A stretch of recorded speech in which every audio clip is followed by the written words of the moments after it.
It was interesting, Al. So many years, you look at the Dodgers, you go, yeah, Clayton Kershaw and the rest of the other guys. And then very quickly became, no, Walker Buehler is the ace. He is the guy who's an absolute stud for the Dodgers. Yeah, listen, Clayton Kershaw going to the Hall of Fame, express lane on up to Cooperstown. So we know what he's done, but right. I'm with you. Listen, he's got the stuff, and that's what you look for. We talk about stuff an awful lot. Us ex-pitchers admire guys that throw the ball with the type of arm that he has. So Walker Buehler, for me, I think it's scratching the surface. I do, Adnan. I think what he's done in his short time, he was 15, he's drafted, first round, immediately has a Tommy John surgery, gets to the big leagues in 17 and 18 and 19. Certainly last year, to me, was kind of a turning point. But the postseason, what he was able to do in the World Series, he really had his coming out party. But I want to just kind of show what his pitch selections are and what he does.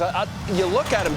By the way, happy birthday. 26 years old. Boy, I wish I was 26. But here, ultimately, he came on the scene. Fastball, slider, curve. So the fastball, if you look here, 98, 99, he'll touch 100. So you know it's an explosive fastball.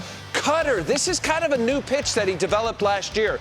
He had his slider, got around his and I'm going to show these pitches a little bit, got around tighter on his slider, became a cutter. So there you go. You got 98, 93, 86. So you see the velocity coming down. This is the big old curveball he has here. This is a big pitch for him because of the speed variation. Again, 98 to 83 miles an hour. You look at the World Series, 98. I mean, what a moment. This was the Game 5. It just dominated. They ended up losing in extra innings. Actually, it was Game 3. Sandy Koufax, what a guy. Got a chance to know him and be around him, but certainly knows greatness when you look at what Walker Buehler. But I wanted to show, and the reason why I brought a baseball up here, Adnan, is because of Sandy Koufax. And I look at what Walker Buehler's done. What Sandy always used to tell me when I was with the Mets, because he's good friends with Fred Wilpon, the owner of the Mets, talked about don't curve the ball. Don't think about curving it. Think about spinning it.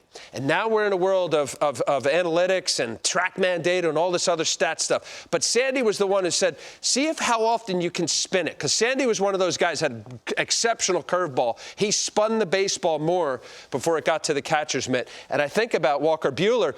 I think it's scratching the surface because he barely flirts with a changeup. He threw 13 changeups last year, which when that becomes part of an arsenal, because again, 98, 100, he throws a cutter at 93, throws a slider at 80, 87, and then he's got this curveball down low 80. So there's a big speed variation, but spin the baseball. And it reminded me with Sandy at the end of that tape. And this guy, Walker Buehler, I think, again, stay healthy. You're going to be hearing his name on Cy Young talk every single year. Really do believe that.